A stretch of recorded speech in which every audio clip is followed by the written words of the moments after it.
प्रभात कुमार यादव आपके अपने YouTube channel पर स्वागत करता हूं। फ्रेंड्स, आज हम लोग ट्रांसफार्मर का फुल डिटेल पढ़ेंगे। तो दोस्तों, जैसा कि आप लोग थंबनेल पर देख रहे हैं कि ट्रांसफार्मर का पूरा निचोड़ देखेंगे। तो आइए देखते हैं ट्रांसफार्मर की पूरी निचोड़ थ्योरी। तो आइए दोस्तों इसमें देखते हैं। दोस्तों, ट्रांसफार्मर को हम लोग हिंदी में क्या बोलते हैं? परिणामित्र बोला जाता है। दोस्तों, ट्रांसफार्मर जो होता है यह कैसी युक्ति है? एक स्थैतिक युक्ति कहलाती। कैसी? स्थैतिक युक्ति है। दोस्तों, इसमें यांत्रिक हानि नहीं होती है। दोस्तों, इसमें यांत्रिक हानि नहीं होती है। क्यों नहीं होती है? क्योंकि इसमें कोई घूमने वाला पुर्जा नहीं होता है। फ्रेंड्स, इसकी जो दक्षता होती है 95 से 98% तक होती है। जो ट्रांसफार्मर होता है इसकी जो दक्षता होती है 95 से 98% तक होती है। फ्रेंड्स, आगे बात करें तो इसमें जो आदर्श ट्रांसफार्मर की दक्षता बात करें, दोस्तों जो आदर्श ट्रांसफार्मर होते हैं उनकी दक्षता जो होती है 100% होती है। पूरा आदर्श ट्रांसफार्मर दोस्तों इसकी दक्षता कितना होता है? 100% होता है। बात करें दोस्तों, ये हमारा ट्रांसफार्मर की वाइंडिंग की है। तो दोस्तों ये प्राइमरी वाइंडिंग है। क्या? प्राइमरी वाइंडिंग है। दोस्तों ये सेकेंडरी वाइंडिंग है। दोस्तों जो प्राइमरी वाइंडिंग है इस पर हम लोग क्या देते हैं? इनपुट सप्लाई देते हैं। क्या? इनपुट सप्लाई, अर्थात हम स्रोत से जोड़ते हैं। दोस्तों जो सेकेंडरी वाइंडिंग है उससे हम क्या करते हैं? आउटपुट प्राप्त करते हैं। क्या? आउटपुट प्राप्त करते हैं। फ्रेंड्स, आगे बात करें जो वाइंडिंग को किस पे स्थापित किया जाता है, तो दोस्तों वाइंडिंग को क्रोड पर स्थापित किया जाता है। किस पे? क्रोड पर स्थापित किया जाता है। दोस्तों जो क्रोड होता है वो स्टील स्टैंपिंग से निर्मित किया जाता है। स्टील स्टैंपिंग से निर्मित किया जाता है। फ्रेंड्स, क्रोड का कार्य क्या है? तो क्रोड का जो वर्क होता है दोस्तों, इसमें पहला दिया गया है चुंबकीय फ्लक्स को पथ प्रदान करना। दोस्तों जो चुंबकीय फ्लक्स उत्पन्न होता है उसे रास्ता प्रदान करना क्रोड का काम है। फ्रेंड्स, दूसरा नंबर है अधिक से अधिक चुंबकीय फ्लक्स के द्वारा सेकेंडरी वाइंडिंग को काटना। दोस्तों जो है अधिक से अधिक चुंबकीय फ्लक्स को जनरेट करके और जो सेकेंडरी वाइंडिंग होता है उसे क्या करता है? काटता है, जिसकी वजह से सेकेंडरी वाइंडिंग में से हमें क्या मिलता है? आउटपुट प्राप्त होता है। बात करें दोस्तों जो ट्रांसफार्मर होता है उसकी आवृत्ति की, तो दोस्तों ट्रांसफार्मर की आवृत्ति में कोई परिवर्तन नहीं होता है। अगर दोस्तों हम इनपुट में 50 दे रहे हैं तो आउटपुट में हमें 50 मिलेगा। तो दोस्तों आगे बात करें जो आदर्श ट्रांसफार्मर होता है, आदर्श ट्रांसफार्मर की पावर क्या होती है दोस्तों? नियत होती है। पावर नियत होती है। दोस्तों अगर हम ट्रांसफार्मर को डीसी प्रदान करें तो डीसी प्रदान करेंगे तो क्या होगा? अगर दोस्तों हम इसे डीसी प्रदान करेंगे तो क्योंकि हम लोग जानते हैं डीसी की जो फ्रीक्वेंसी होती है 0 हर्ट्ज होती है। तो दोस्तों अगर हम ट्रांसफार्मर कॉइल की बात करें तो एक्सएल बराबर होगा 2πfl। दोस्तों अगर हम 2πf की वैल्यू रख दें 0 गुणे एल तो टोटल वैल्यू क्या हो जा रहा है? एक्सएल 0 हो जा रहा है। तो दोस्तों जब 0 हो जाएगा तो अतः धारा क्या हो जाएगी? इसमें अत्यधिक हो जाएगी और वाइंडिंग क्या हो जाएगा? जल जाएगा। तो दोस्तों हम लोग ट्रांसफार्मर में डीसी सप्लाई नहीं दे सकते हैं क्योंकि अत्यधिक धारा जनरेट होगा और वाइंडिंग क्या होगा? जल जाएगी। बात करें दोस्तों ट्रांसफार्मर के विद्युत वाहक बल के समीकरण की, तो दोस्तों जो ट्रांसफार्मर का विद्युत वाहक बल के समीकरण होता है वो क्या होता है? आवृत्ति के समानुपाती होता है, अर्थात ई प्रोपोर्शनल एफ के। दोस्तों चुंबकीय फ्लक्स के समानुपाती अर्थात ई प्रोपोर्शनल फाई। दोस्तों चक्रों की संख्या के समानुपाती अर्थात ई प्रोपोर्शनल एन के। तो दोस्तों सबको हम जोड़ेंगे तो मिलेगा ई प्रोपोर्शनल फाई एफ एन।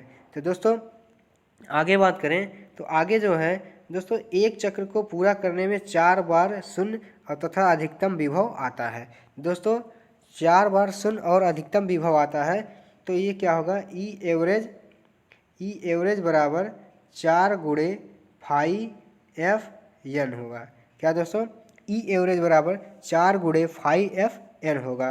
दोस्तों आगे बात करें ई आर एम एस की बात। दोस्तों अगर ई आर एम एस की बात करें तो ई आर एम एस बराबर होगा ई एवरेज गुणे 1.11, अर्थात दोस्तों 1.11 क्या है? फॉर्म फैक्टर है। फॉर्म फैक्टर का वैल्यू है। तो दोस्तों अगर हम ई एवरेज की मान रखें और 1.11 से गुणा करें तो दोस्तों क्या होगा, ई आर एम एस बराबर 4.445 FN हो जाएगा। बात करें दोस्तों आगे, दोस्तों जो आगे बात करें तो ट्रांसफार्मर के रेशियो के बारे में। दोस्तों ट्रांसफार्मर का रेशियो क्या होता है, के बराबर होगा NS/NP बराबर ES/EP। बात करें दोस्तों आगे, IP/IS बराबर होगा √ZS/ZP के।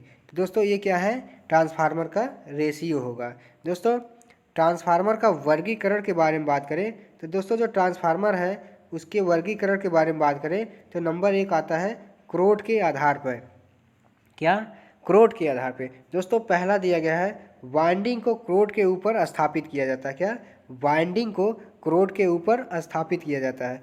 दूसरा है दोस्तों क्रोड स्टील स्टैंपिंग या सिलिकॉन स्टील की बनी होती है। दोस्तों जो क्रोड होता है स्टील स्टैंपिंग या सिलिकॉन स्टील की बनी होती है। दोस्तों जो क्रोड होता है उसमें सिलिकॉन की मात्रा कितना मिलाते हैं, तो सिलिकॉन की मात्रा 3.8 से 4.5% तक हम लोग मिलाते हैं।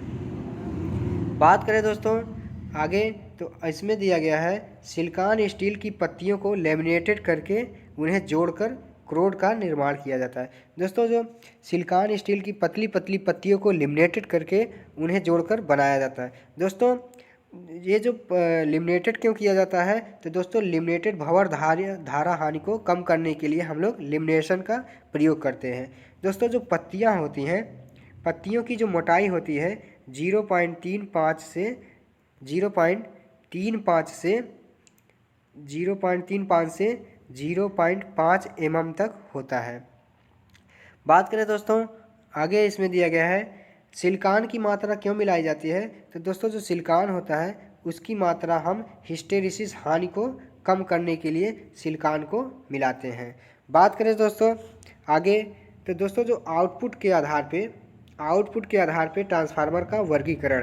तो दोस्तों आउटपुट के आधार पे जो ट्रांसफार्मर हैं 2 प्रकार के होते हैं, एक स्टेप अप, दूसरा स्टेप डाउन होता है। दोस्तों जो स्टेप अप ट्रांसफार्मर है इसमें क्या होता है कि इसमें जो प्राइमरी वाइंडिंग होती है उसमें टर्नों की जो संख्या होती है वो कम होता है।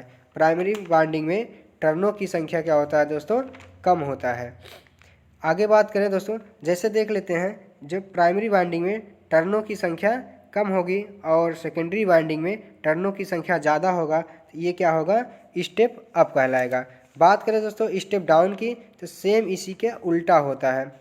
तो दोस्तों इसके उल्टा बात करें तो जो स्टेप डाउन होता है दोस्तों, इसके प्राइमरी वाइंडिंग में टर्नों की संख्या अधिक होगी और सेकेंडरी में टर्नों की संख्या कम होती है।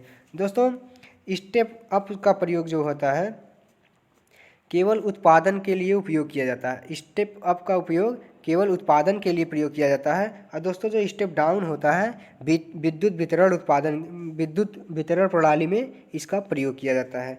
दोस्तों आगे बात करें, आगे है हमारा मापन के आधार पर ट्रांसफार्मर का वर्गीकरण। दोस्तों मापन के आधार पर जो ट्रांसफार्मर होते हैं, मापन के आधार पर जो ट्रांसफार्मर का वर्गीकरण है वो 2 प्रकार के होते हैं। कौन कौन से, एक करंट ट्रांसफार्मर और एक पोटेंशियल ट्रांसफार्मर। करंट ट्रांसफार्मर को दोस्तों हम सीटी भी बोलते हैं और पोटेंशियल ट्रांसफार्मर को पीटी बोलते हैं। बात करें दोस्तों जो सीटी होता है वो कैसा ट्रांसफार्मर है, तो ये स्टेप अप ट्रांसफार्मर है, स्टेप अप ट्रांसफार्मर है। और जो पीटी होता है स्टेप डाउन ट्रांसफार्मर है। दोस्तों पीटी स्टेप डाउन ट्रांसफार्मर है। बात करें दोस्तों ट्रांसफार्मर के भाग, जो ट्रांसफार्मर है दोस्तों उसके कौन कौन से भाग होते हैं, तो दोस्तों ट्रांसफार्मर के भाग होते हैं, एक है, पहला है कंजर्वेटर, दूसरा है ब्रीदर, तीसरा है लो वोल्टेज बुश और कूलिंग ट्यूब, और ये है ड्रेन ऑफ, ये टैंक कवर होता है दोस्तों, और ये मेन टैंक है। ये दोस्तों ट्रांसफार्मर के क्या हैं, भाग हैं। आगे बात करें दोस्तों ट्रांसफार्मर में हानियाँ कितनी होती हैं, तो दोस्तों ट्रांसफार्मर में 2 हानियाँ, एक लौह हानि एक ताम्र हानि। जो लौह हानि होती है दोस्तों वो दो प्रकार की होती है। एक भंवर धारा हानि, नंबर 2 है हिस्टेरिसिस हानि। तो बात करें दोस्तों आगे लौ हानि के बारे में। तो जो लौ हानि है दोस्तों लौ हानि को क्रोध के कारण होने वाली हानि को लौ हानि कहते हैं। दोस्तों इस हानि को कम करने के लिए सिलिकॉन की मात्रा क्रोध में मिलाया जाता है। दोस्तों जो लौ हानि है वो दो प्रकार से होता है, अभी हमने बताया। पहला होता है भंवर धारा हानि और नंबर 2 होता है हिस्टेरिसिस हानि। बात करें दोस्तों भंवर धारा हानि को हम ईडी करंट लॉसेस भी बोलते हैं। दोस्तों इसे WE से प्रदर्शित किया जाता है। इसका सूत्र होता है B² MF² T²। दोस्तों ये इसका फार्मूला होता है। बात करें दोस्तों हिस्टेरिसिस की, तो दोस्तों जो हिस्टेरिसिस हानि होती है वो होता है WH बराबर नीटा BM 1.6 FB होता है। ये क्या है दोस्तों हिस्टेरिसिस का फार्मूला होता है। बात करें दोस्तों ताम्र हानि की, ये जो ताम्र हानि है दोस्तों, ये जो ताम्र हानि है यह लोड पर निर्भर करता है। किस पे? लोड पर निर्भर करता है। दोस्तों यह अस्थिर हानि है, यह दोस्तों अस्थिर हानि है। लोड बढ़ाएंगे तो ये घटेगा बढ़ेगा, जैसे लोड घटेगा बढ़ेगा उसी प्रकार से ये भी घटेगा बढ़ेगा। दोस्तों ताम्र हानि I² R होता है। दक्षता की बात करें दोस्तों तो अधिक होता है। अगर दोस्तों स्थिर हानि और अस्थिर हानि दोनों बराबर होगा तो दक्षता अधिक होगा। अर्थात हम कह सकते हैं लौ हानि और ताम्र हानि दोनों आपस में बराबर होंगे तो ये क्या होगा दोस्तों, इसकी दक्षता अधिक होगा ट्रांसफार्मर की। बात करें दोस्तों आगे, दोस्तों इसमें हानियाँ, दोस्तों हानियों को ज्ञात करने के लिए हम कितनी विधियाँ निम्नलिखित विधियों का प्रयोग करते हैं। हानियों को ज्ञात करने के लिए निम्नलिखित विधियों का प्रयोग करते हैं। नंबर 1 दोस्तों open circuit, number 2 short circuit, number 3 back to back परीक्षण के द्वारा। फ्रेंड्स आगे बात करें ऑटो ट्रांसफार्मर। दोस्तों ऑटो ट्रांसफार्मर क्या होता है? ऑटो ट्रांसफार्मर दोस्तों स्वप्रेरण सिद्धांत के काम करता है। दोस्तों जो ऑटो ट्रांसफार्मर होता है स्वप्रेरण के सिद्धांत पर काम करता है। दोस्तों इसमें एक ही वाइंडिंग होने के कारण ताम्र की बचत होता है। दोस्तों इस पर एक ही वाइंडिंग किया जाता है जिसके कारण कॉपर की बचत होती है। बात करें दोस्तों स्टेप डाउन ट्रांसफार्मर की, तो दोस्तों ये जो ऑटो ट्रांसफार्मर है एक ऐसा ट्रांसफार्मर है, स्टेप डाउन ट्रांसफार्मर है। दोस्तों यह सिंगल फेज ट्रांसफार्मर है। दोस्तों कम दक्षता के लिए इसका प्रयोग किया जाता है। दोस्तों इसके रेशियो की बात करें तो ये होता है K=E2/E1 बराबर N2/N1, इसका रेशियो है। दोस्तों अगर हम यहाँ से E2 निकालेंगे तो होगा N2/N1 गुणे स्रोत विद्युत वाहक बल। बात करें दोस्तों इसके उपयोग की, तो दोस्तों इसका उपयोग क्या है? बूस्टर में काम करने के लिए, स्टेबलाइजर और मोटर की गति नियंत्रण में इसका उपयोग किया जाता है। बात करें दोस्तों ट्रांसफार्मर की दक्षता की, दोस्तों जो ट्रांसफार्मर की दक्षता होती है नीटा बराबर आउटपुट बटे इनपुट गुणे 100 होता है। बात करें दोस्तों आगे इसकी इसी दक्षता का सूत्र है नीटा बराबर आउटपुट पावर बटे आउटपुट प्लस लॉस गुणे 100 होता है। बात करें दोस्तों नीटा बराबर होता है KVA गुणे cos फाई, KVA आउटपुट गुणे cos phi plus copper loss plus iron loss गुणे 100 होता है। बात करें दोस्तों रेटिंग की, जो रेटिंग होता है दोस्तों KVA या MVA में ट्रांसफार्मर की रेटिंग ली जाती है। बात करें दोस्तों वोल्टेज रेगुलेशन की, दोस्तों जो वोल्टेज रेगुलेशन होता है ये परसेंटेज VR होता है V no load minus V full load बटे V फुल लोड गुणे क्या होता है 100 होता है। तो दोस्तों ये वोल्टेज रेगुलेशन का सूत्र है। दोस्तों वोल्टेज रेगुलेशन होता क्या है? तो दोस्तों वोल्टेज रेगुलेशन जो होता है नो लोड और फुल लोड के वोल्टेज में अंतर को हम क्या कहते हैं, अंतर के अनुपात को हम क्या कहते हैं? वोल्टेज नियामक कहलाता है, अर्थात वोल्टेज रेगुलेशन कहलाता है। बात करें दोस्तों आगे तो ट्रांसफार्मर का समांतर क्रम प्रचालन। दोस्तों ट्रांसफार्मर का समांतर क्रम प्रचालन क्या होता है? इसमें लोड अधिक होने के कारण क्या होता है दोस्तों? अधिक होने के कारण हम समांतर में ट्रांसफार्मर जोड़ते हैं। दोस्तों दूसरा, ट्रांसफार्मर की मरम्मत करने के लिए हम ट्रांसफार्मर के समांतर में दूसरा ट्रांसफार्मर लगाते हैं। दोस्तों इसकी कुछ शर्तें होती हैं, तो आइए देखते हैं इसकी क्या शर्तें हैं। तो इसकी शर्तें हैं दोस्तों, समान वोल्टेज अनुपात, फेज क्रम समान और प्रति इकाई एम्पीडेंस समान होना चाहिए और ध्रुवता समान होना चाहिए। तो दोस्तों ये ट्रांसफार्मर को समांतर में लगाने के लिए इसकी कुछ शर्तें हैं। तो दोस्तों हम आशा करते हैं कि ट्रांसफार्मर आपको पूर्ण रूप से समझ में आया होगा। फ्रेंड्स, वीडियो को वॉच करने के लिए यहाँ तक आपको धन्यवाद। दोस्तों वीडियो अच्छा लगा हो तो एक लाइक और शेयर तथा दोस्तों सब्सक्राइब ज़रूर करिएगा। थैंक यू दोस्तों।